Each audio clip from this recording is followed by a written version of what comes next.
Dracula by Bram Stoker. Chapter 26. Dr. Seward's Diary. 29 October. This is written in the train from Varna to Galatz. Last night we all assembled a little before the time of sunset. Each of us had done his work as well as he could, so far as thought and endeavor and opportunity go. We are prepared for the whole of our journey, and for our work when we get to Galatz. When the usual time came round, Mrs. Harker prepared herself for her hypnotic effort, and after a longer and more serious effort on the part of Van Helsing than has been usually necessary, she sank into the trance. Usually she speaks on a hint, but this time the professor had to ask her questions, and to ask them pretty resolutely, before he could learn anything. At last her answer came. "I can see nothing. We are still. There are no waves lapping, but only a steady swirl of water softly running against the hawser. I can hear men's voices calling near and far, and the roll and creak of oars in the rowlocks. A gun is fired somewhere. The echo of it seems far away. There is tramping of feet overhead, and ropes and chains are dragged along. What is this? There is a gleam of light. I can feel the air blowing upon me." Here she stopped. She had risen, as if impulsively, from where she lay on the sofa, and raised both her hands, palms upwards, as if lifting a weight. Van Helsing and I looked at each other with understanding. Quincey raised his eyebrows slightly, and looked at her intently, whilst Harker's hand instinctively closed round the hilt of his kukri. There was a long pause. We all knew that the time when she could speak was passing, but we felt that it was useless to say anything. Suddenly she sat up, and as she opened her eyes, said sweetly, "Would none of you like a cup of tea? You must all be so tired." We could only make her happy, and so acquiesced. She bustled off to get tea. When she had gone, Van Helsing said, "You see, my friends, he is close to land. He has left his earth chest, but he has yet to get on shore. In the night he may lie hidden somewhere, but if he be not carried on shore, or if the ship do not touch it, he cannot achieve the land. In such case he can, if it be in the night, change his form and jump or fly on shore. Then, unless he be carried, he cannot escape. And if he be carried, then the customs men may discover what the box contain. Thus, in fine, if he escape not on shore tonight or before dawn, there will be the whole day lost to him. We may then arrive in time, for if he escape not at night, we shall come on him in daytime, boxed up and at our mercy, for he dare not to be his true self, awake and visible, lest he be discovered." There was no more to be said, so we waited in patience until the dawn, at which time we might learn more from Mrs. Harker. Early this morning we listened with breathless anxiety for her response in her trance. The hypnotic state was even longer in coming than before, and when it came, the time remaining until full sunrise was so short that we began to despair. Van Helsing seemed to throw his whole soul into the effort. At last, in obedience to his will, she made reply. "All is dark. I hear lapping water level with me, and some creaking as of wood on wood." She paused, and the red sun shot up. We must wait till tonight. And so it is that we are travelling towards Galatz in an agony of expectation. We are due to arrive between 2 and 3 in the morning, but already at Bucharest we are 3 hours late, so we cannot possibly get in till well after sun-up. Thus we shall have 2 more hypnotic messages from Mrs. Harker. Either or both may possibly throw more light on what is happening. Later, sunset has come and gone.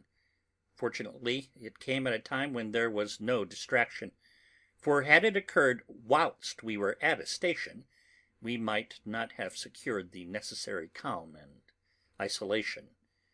Mrs. Harker yielded to the hypnotic influence even less readily than this morning. I am in fear that her power of reading the Count's sensations may die away, just when we want it most. It seems to me that her imagination is beginning to work. Whilst she has been in the trance hitherto, she has confined herself to the simplest of facts. If this goes on, it may ultimately mislead us. If I thought that the Count's power over her would die away equally with her power of knowledge, it would be a happy thought. But I am afraid that it may not be so.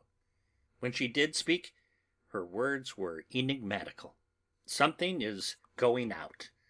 I can feel it pass me like a cold wind. I can hear, far off, confused sounds, as of men talking in strange tongues, fierce falling water, and the howling of wolves.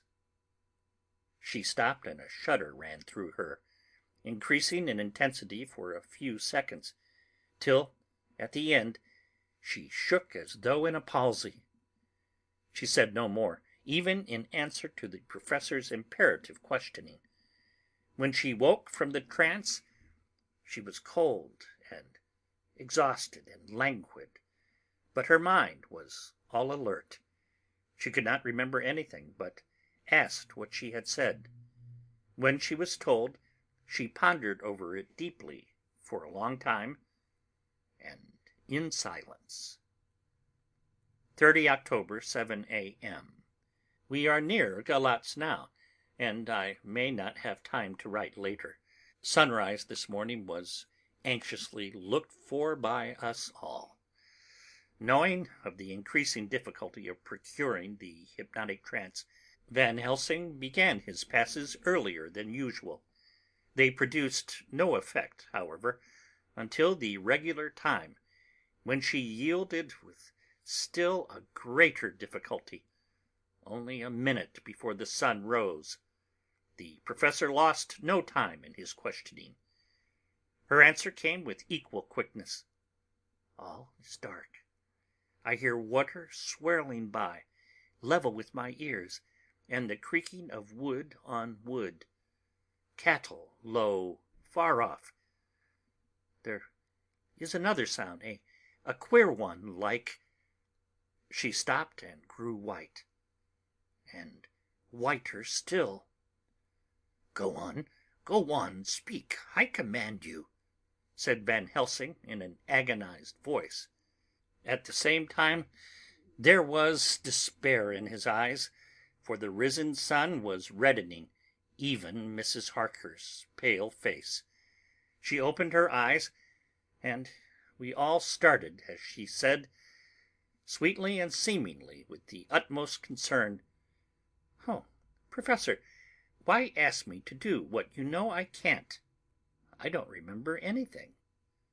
Then, seeing the look of amazement on our faces, she said, turning from one to the other with a troubled look, "What have I said? What have I done? I know nothing, only that I was lying here, half asleep, and heard you say, 'Go on, speak, I command you.' It seemed so funny to hear you order me about, as if I were a bad child." "Oh, Madam Mina," he said sadly, "it is proof, if proof be needed, of how I love and honor you when a word for your good, spoken more earnest than ever, can seem so strange, because it is to order her who I am proud to obey. The whistles are sounding. We are nearing Galatz. We are on fire with anxiety and eagerness. Mina Harker's journal. 30th October. Mr. Morris took me to the hotel where our rooms had been ordered by telegraph, he being the one who could best be spared, since he does not speak any foreign language.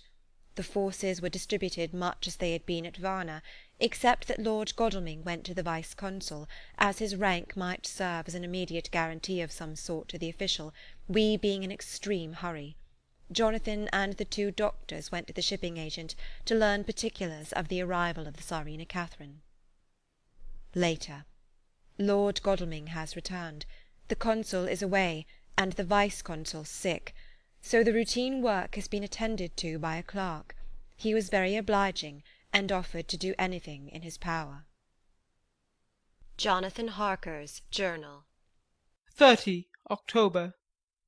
At 9 o'clock, Dr. Van Helsing, Dr. Seward, and I called on Messrs. Mackenzie and Steinkopf, the agents of the London firm of Hapgood. They had received a wire from London, in answer to Lord Godalming's telegraphed request, asking them to show us any civility in their power. They were more than kind and courteous, and took us at once on board the Tsarina Catherine, which lay at anchor out in the river harbour. There we saw the captain, Donaldson by name, who told us of his voyage. He said that in all his life he had never had so favourable a run. "Man," he said, "but it made us afeard, for we expect that we should have to pay for it with some rare piece o' luck, so's to keep up the average. It's no canny to run from London to the Black Sea with the wind at ye, as though the Deil himself were blawing on your sail for his own purpose, and at the time we couldn't spare a thing. Gin we were nigh a ship or a port or a headland, a fog fell on us and travelled wi' us, till when after it had lifted and we looked out, the deil a thing we could see. We ran by Gibraltar without being able to signal, until we came to the Dardanelles and had to wait to get our permit to pass. We never were within hail o' aught. At first I was inclined to slack off sail and beat aboot till the fog was lifted, but whiles I thought that if the Deil was minded to get us into the Black Sea quick, he was like to do it whether we would or no. If we had a quick voyage it would have been no to our miscredit with the owners, or no hurt to our traffic, and the old man who had served his own purpose would be decently grateful to us for not hindering him." This mixture of simplicity and cunning, of superstition and commercial reasoning, aroused Van Helsing, who said, "Mine friend, that devil is more clever than he is thought by some, and he know when he meet his match." The skipper was not displeased with the compliment, and went on: "When we got past the Bosphorus the men began to grumble. Some of them, the Romanians, came and asked me to heave overboard a big box which had been put on board by a queer-looking old man just before we had started for London. I had seen them speer at the fellow and put out their 2 fingers when they saw him, to guard against the evil eye. Man, but the superstition of foreigners is perfectly ridiculous. I sent them about their business pretty quick, but as just after a fog closed in on us I felt a wee bit as they did on it something, though I wouldn't say it was again the big box. Well, on we went, and as the fog didn't let up for 5 days I just let the wind carry us, for if the Dale wanted to get somewheres, well, he would fetch it up all right, and if he didn't, well, we'd keep a sharp lookout anyhow. Sure enough, we had a fair way in deep water all the time, and 2 days ago when the morning sun came through the fog we found ourselves just in the river opposite Galatz. The Romanians were wild and wanted me right or wrong to take out the box and fling it in the river. I had to argue wi' 'em about it wi' a handspike. And then when the last of them rose off the deck wi' his head in his hand, I had convinced them that evil eye or no evil eye, the property and the trust of my owners was better in my hands than in the river Danube. They had, mind ye, taken the box on the deck ready to fling in, and as it was marked Galatz via Varna, I thought I'd let it lie till we discharged in the port. and get rid o't altogether. We didn't do much clearing up that day, and I had to return the nicht at anchor. But in the morning, brae and early, an hour before sun up, a man came aboard wi' an order, written to him from England, to receive a box marked for one Count Dracula. Sure enough the matter was one easy to his hand. He had his papers a' reet, and glad I was to get rid of the damn thing, for I was beginning mysel' to feel uneasy at it. If the Dale did have any luggage aboard the ship, I'm thinking it was nane other than that same." "What was the name of the man who took it?" asked Dr. Van Helsing with restrained eagerness. "I'll be telling you quick," he answered, and stepping down to his cabin produced a receipt signed Emanuel Hildesheim. Bergenstrasse 16 was the address. We found out that this was all the captain knew, so with thanks we came away. We found Hildesheim in his office, a Hebrew of rather the Adelphi Theatre type, with a nose like a sheep and a fez. His arguments were pointed with specie, but we doing the punctuation, and with a little bargaining, he told us what he knew. This turned out to be simple but important. He had received a letter from a Mr. Deville of London, telling him to receive, if possible, before sunrise, so as to avoid customs, a box which would arrive at Galatz in the Tsarina Catherine. This he was to give in charge to a certain Petrov Skinsky, who dealt with the Slovaks who traded down the river to the port. He had been paid for his work by an English banknote which had been duly cashed for gold at the Danube International Bank. When Skinsky had come to him, he had taken him to the ship and handed over the box so as to save porterage. That was all he knew. We then sought for Skinsky, but we were unable to find him. One of his neighbours, who did not seem to bear him any affection, said he had gone away 2 days before, no one knew whither. This was corroborated by his landlord, who had received by messenger the key of the house, together with the rent due, in English money. This had been between 10 and 11 o'clock last night. We were at a standstill again. Whilst we were talking, one came running and breathlessly gasped out that the body of Skinsky had been found inside the wall of the churchyard of St. Peter, and that the throat had been torn open as if by some wild animal. Those we had been speaking with ran off to see the horror, the women crying out, "This is the work of a Slovak!" We hurried away, lest we should have been in some way drawn into the affair, and so detained. As we came home we could arrive at no definite conclusion. We were all convinced that the box was on its way by water to somewhere, but where that might be we would have to discover. With heavy hearts we came home to the hotel, to Mina. When we met together the first thing was to consult as to taking Mina again into our confidence. Things are getting desperate, and it is at least a chance, though a hazardous one. As a preliminary step I was released from my promise to her. Mina Harker's journal. 30th October, evening. They were so tired and worn out and dispirited that there was nothing to be done till they had had some rest, so I asked them all to lie down for half an hour whilst I should enter everything up to the moment. I feel so grateful to the man who invented the traveller's typewriter, and to Mr. Morris for getting this one for me. I should have felt quite astray doing the work if I had to write with a pen. It is all done. Poor dear, dear Jonathan, what he must have suffered, what he must be suffering now.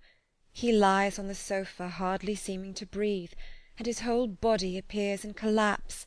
His brows are knit, his face is drawn with pain. Poor fellow! Maybe he is thinking, and I can see his face all wrinkled up with the concentration of his thoughts. Oh, if I could only help it all! I shall do what I can. I have asked Dr. Van Helsing, and he has got me all the papers that I have not yet seen. Whilst they are resting, I shall go over all carefully, and perhaps I may arrive at some conclusion. I shall try to follow the Professor's example, and think without prejudice on the facts before me. I do believe that under God's providence I have made a discovery. I shall get the maps and look over them. I am more than ever sure that I am right. My new conclusion is ready, so I shall get our party together and read it. They can judge it. It is well to be accurate, and every minute is precious. Mina Harker's memorandum, entered in her journal. Ground of inquiry. Count Dracula's problem is to get back to his own place. A. He must be brought back by someone. This is evident, for had he power to move himself as he wished, he could go either as man or wolf or bat in some other way. He evidently fears discovery or interference, in the state of helplessness in which he must be, confined as he is between dawn and sunset in his wooden box. B. How is he to be taken? Here a process of exclusions may help us. By road, by rail, by water. 1. By road. There are endless difficulties, especially in leaving the city. X. There are people, and people are curious and investigate. A hint, a surmise, a doubt as to what might be in the box would destroy him. There are, or there may be, customs and octroi offices to pass. Z. His pursuers might follow. This is his highest fear, and in order to prevent his being betrayed, he has repelled, so far as he can, even his victim, me. 2. By rail. There is no one in charge of the box. It would have to take its chance of being delayed, and delay would be fatal, with enemies on the track. True, he might escape at night, but what would he be, if left in a strange place, with no refuge that he could fly to? This is not what he intends, and he does not mean to risk it. 3. By water. Here is the safest way, in one respect, but with most danger in another.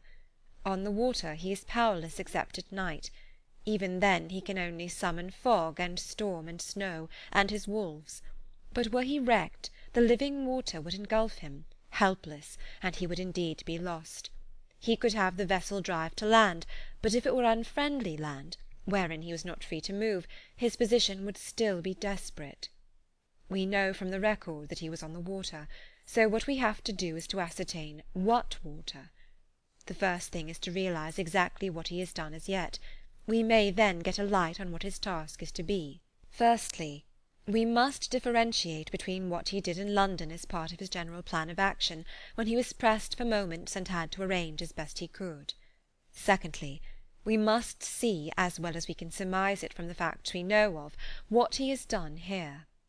As to the first, he evidently intended to arrive at Galatz, and sent invoice to Varna, to deceive us, lest we should ascertain his means of exit from England. His immediate and sole purpose then was to escape.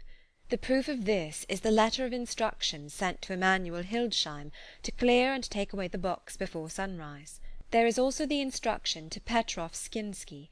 These we must only guess at, but there must have been some letter or message, since Skinsky came to Hildesheim. That so far his plans were successful, we know. The Tsarina Catherine made a phenomenally quick journey, so much so that Captain Donelson's suspicions were aroused. But his superstition, united with his canniness, played the Count's game for him, and he ran with his favouring wind through fogs and all till he brought up blindfold at Galatz. That the Count's arrangements were well made has been proved. Hildesheim cleared the box, took it off, and gave it to Skinsky. Skinsky took it, and here we lose the trail. We only know that the box is somewhere on the water, moving along. The customs and the octroi, if there be any, have been avoided. Now we come to what the Count must have done after his arrival on land at Galatz. The box was given to Skinsky before sunrise. At sunrise the Count could appear in his own form. Here we ask why Skinsky was chosen at all to aid in the work. In my husband's diary, Skinsky is mentioned as dealing with the Slovaks who trade down the river to the port, and the man's remark that the murder was the work of a Slovak showed the general feeling against his class. The Count wanted isolation. My surmise is this, that in London the Count decided to get back to his castle by water as the most safe and secret way. He was brought from the castle by Sgani, and probably they delivered their cargo to Slovaks, who took the boxes to Varna, for there they were shipped to London. Thus the Count had knowledge of the persons who could arrange this service. When the box was on land, before sunrise or after sunset, he came out from his box, met Skinsky, and instructed him what to do as to arranging the carriage of the box up some river. When this was done, and he knew that all was in train, he blotted out his traces, as he thought, by murdering his agent. I have examined the map, and find that the river most suitable for the Slovaks to have ascended is either the Pruth or the Sereth. I read in the typescript that in my trance I heard cows low and water swirling level with my ears, and the creaking of wood.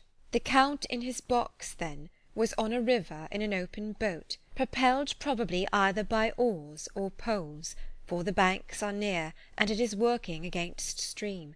There would be no such if floating downstream.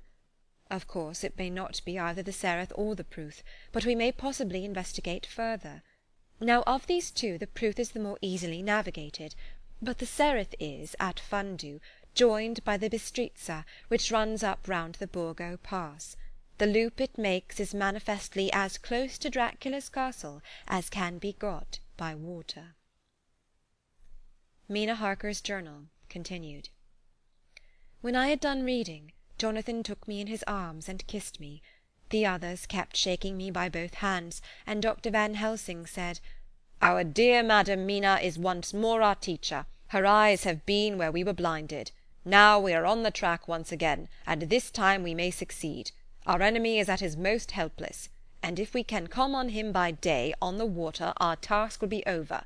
He has a start, but he is powerless to hasten, as he may not leave this box, lest those who carry him may suspect. For them to suspect would be to prompt them to throw him in the stream where he perish. This he knows, and will not. Now, men, to our council of war, for here and now we must plan what each and all shall do." "I shall get a steam launch and follow him," said Lord Godalming. "And I, horses to follow on the bank, lest by chance he land," said Mr. Morris. "Good," said the Professor. "Both good. But neither must go alone. There must be force to overcome force if need be. The Slovak is strong and rough, and he carries rude arms."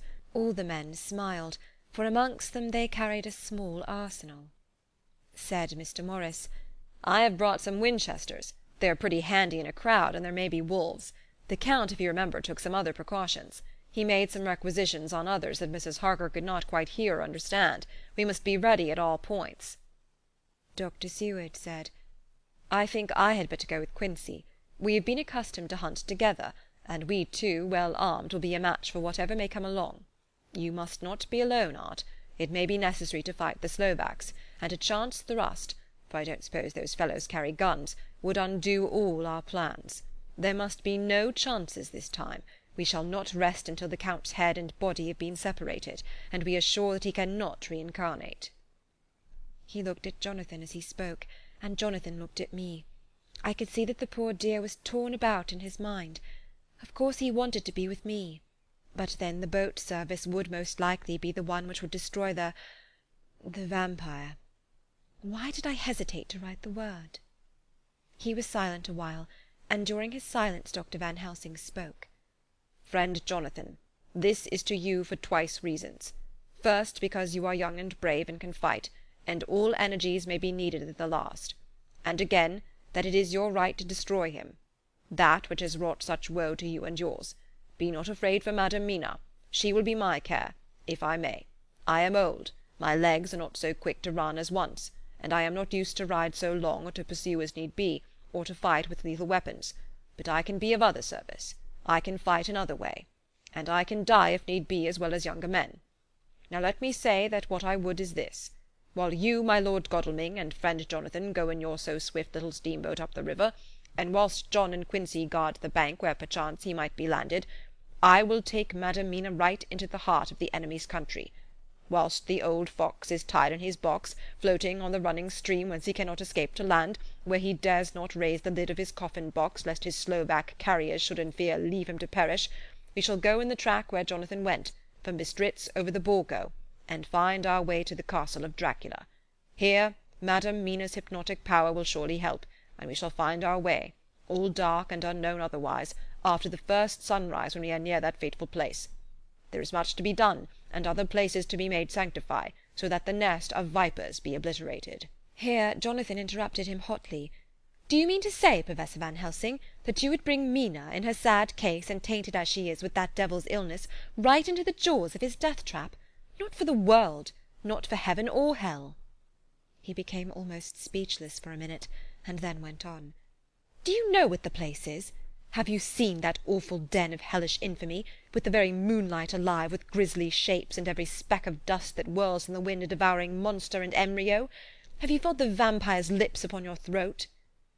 Here he turned to me, and as his eyes lit on my forehead, he threw up his arms with a cry, "Oh, my God! What have we done to have this terror upon us?" And he sank down on the sofa in a collapse of misery. The Professor's voice, as he spoke in clear, sweet tones, which seemed to vibrate in the air, calmed us all. "Oh, my friend, it is because I would save Madam Mina from that awful place that I would go. God forbid that I should take her into that place. There is work, wild work, to be done before that place can be purified. Remember that we are in terrible straits. If the Count escape us this time, and he is strong and subtle and cunning, he may choose to sleep him for a century, and then in time our dear one," he took my hand, "would come to him to keep him company, and would be as those others that you, Jonathan, saw. You have told us of their gloating lips. You heard their ribald laugh as they clutched the moving bag that the Count threw to them. You shudder, and well may it be. Forgive me that I make you so much pain, but it is necessary. My friend, is it not a dire need for that which I am giving, possibly my life? If it were that any one went into that place to stay, it is I who would have to go to keep them company." "Do as you will," said Jonathan, with a sob that shook him all over. "We are in the hands of God." Later. Oh, it did me good to see the way that these brave men worked. How can women help loving men when they are so earnest and so true and so brave? And, too, it made me think of the wonderful power of money. What can it not do when basely used? I felt so thankful that Lord Godalming is rich, and both he and Mr. Morris, who also has plenty of money, are willing to spend it so freely. For if they did not, our expedition could not start, either so promptly or so well equipped, as it will within another hour. It is not 3 hours since it was arranged what part each of us was to do. And now Lord Godalming and Jonathan have a lovely steam launch, with steam up ready to start at a moment's notice. Dr. Seward and Mr. Morris have 6 good horses well appointed. We have all the maps and appliances of various kinds that can be had. Professor Van Helsing and I are to leave by the 11:40 train to-night for Veresti, where we are to get a carriage to drive to the Borgo Pass. We are bringing a good deal of ready money, as we are to buy a carriage and horses. We shall drive ourselves, for we have no one whom we can trust in the matter. The Professor knows something of a great many languages, so we shall get on all right. We have all got arms, even for me a large bore revolver. Jonathan would not be happy unless I was armed like the rest. Alas, I cannot carry one arm that the rest do. The scar on my forehead forbids that. Dear Dr. Van Helsing comforts me by telling me that I am fully armed, as there may be wolves. The weather is getting colder every hour, and there are snow flurries which come and go as warnings. Later. It took all my courage to say good-bye to my darling. We may never meet again. Courage, Mina. The Professor is looking at you keenly. His look is a warning. There must be no tears now, unless it may be that God will let them fall in gladness. Jonathan Harker's Journal. 30 October, night. I am writing this in the light from the furnace door of the steam launch. Lord Godalming is firing up. He is an experienced hand at the work, as he has had for years a launch of his own on the Thames and another on the Norfolk Broads. Regarding our plans, we finally decided that Mina's guess was correct, and that if any waterway was chosen for the Count's escape back to his castle, the Sereth and then the Bistritza at its junction would be the one. We took it that somewhere about the 47th degree, north latitude, would be the place chosen for crossing the country between the river and the Carpathians. We have no fear in running at good speed up the river at night. There is plenty of water, and the banks are wide enough apart to make steaming, even in the dark, easy enough. Lord Godalming tells me to sleep for a while, as it is enough for the present for one to be on watch. But I cannot sleep.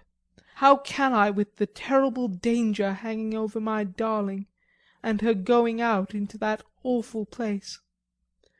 My only comfort is that we are in the hands of God. Only for that faith it would be easier to die than to live, and so be quit of all the trouble.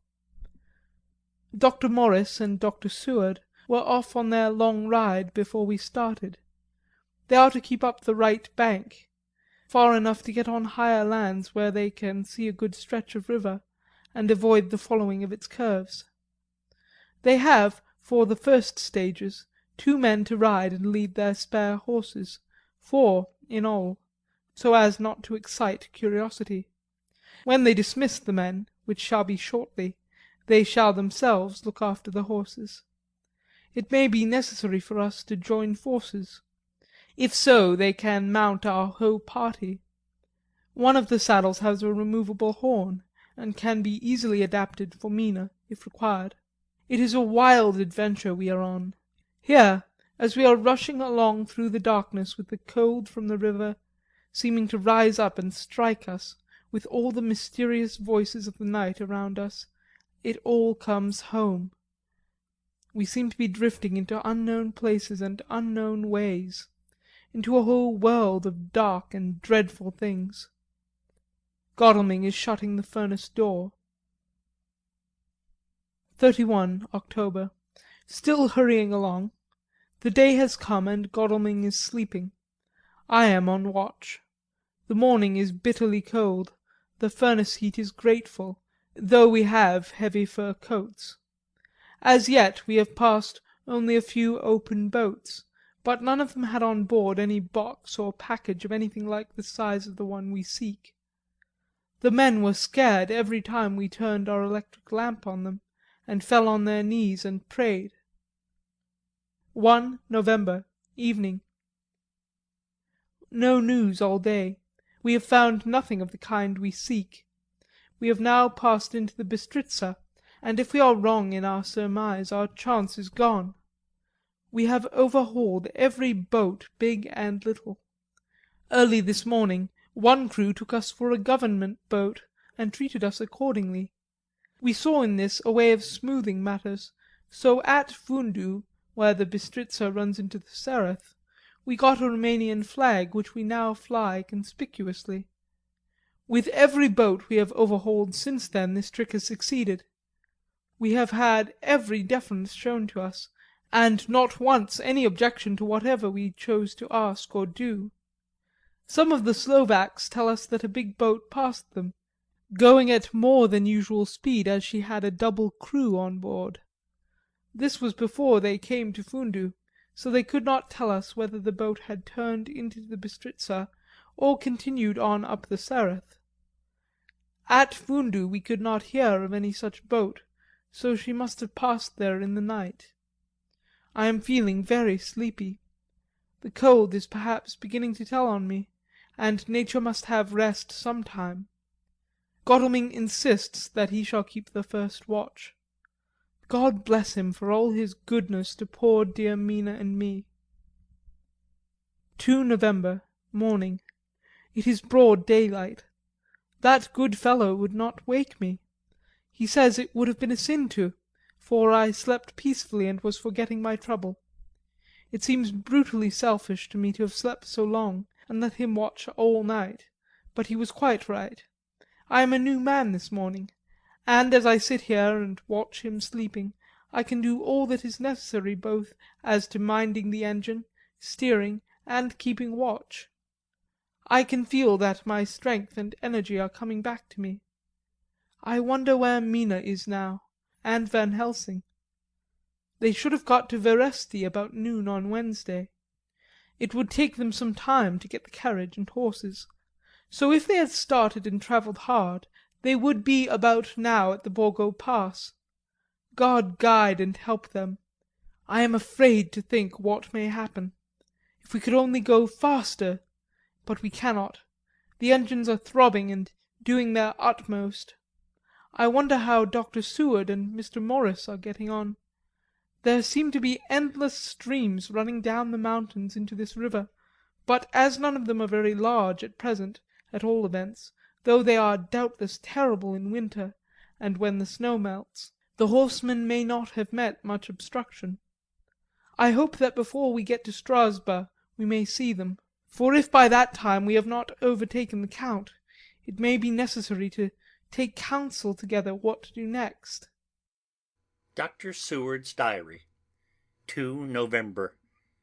3 days on the road. No news and no time to write it, if there had been, for every moment is precious. We have had only the rest needful for the horses, but we are both bearing it wonderfully. Those adventurous days of ours are turning up useful. We must push on. We shall never feel happy till we get the launch in sight again. 3 November. We heard at Fundu that the launch had gone up the Bistritza. I wish it wasn't so cold. There are signs of snow coming, and if it falls heavy, it will stop us. In such case we must get a sledge and go on Russian fashion. 4 November. Today we heard of the launch having been detained by an accident when trying to force a way up the rapids. The Slovak boats get up all right, by aid of a rope and steering with knowledge. Some went up only a few hours before. Godalming is an amateur fitter himself, and evidently it was he who put the launch in trim again. Finally, they got up the rapids all right, with local help, and are off on the chase afresh. I fear that the boat is not any better for the accident. The peasantry tells us that after she got upon smooth water again, she kept stopping every now and again, so long as she was in sight. We must push on harder than ever. Our help may be wanted soon. Mina Harker's Journal. 31st October. Arrived at Veresti at noon. The Professor tells me that this morning at dawn he could hardly hypnotize me at all, and that all I could say was dark and quiet. He is off now buying a carriage and horses. He says that he will later on try to buy additional horses, so that we may be able to change them on the way. We have something more than 70 miles before us. The country is lovely and most interesting. If only we were under different conditions, how delightful it would be to see it all. If Jonathan and I were driving through it alone, what a pleasure it would be! To stop and see people, and learn something of their life, and to fill our minds and memories with all the colour and picturesqueness of the whole wild, beautiful country and the quaint people. But alas! Later. Dr. Van Helsing has returned. He has got the carriage and horses. We are to have some dinner and to start in an hour. The landlady is putting us up a huge basket of provisions. It seems enough for a company of soldiers. The Professor encourages her, and whispers to me that it may be a week before we can get any food again. He has been shopping too, and has sent home such a wonderful lot of fur coats and wraps, and all sorts of warm things. There will not be any chance of our being cold. We shall soon be off. I am afraid to think what may happen to us. We are truly in the hands of God. He alone knows what may be, and I pray him, with all the strength of my sad and humble soul, that he will watch over my beloved husband, that whatever may happen, Jonathan may know that I loved him and honoured him more than I can say, and that my latest and truest thought will be always for him. End of chapter 26.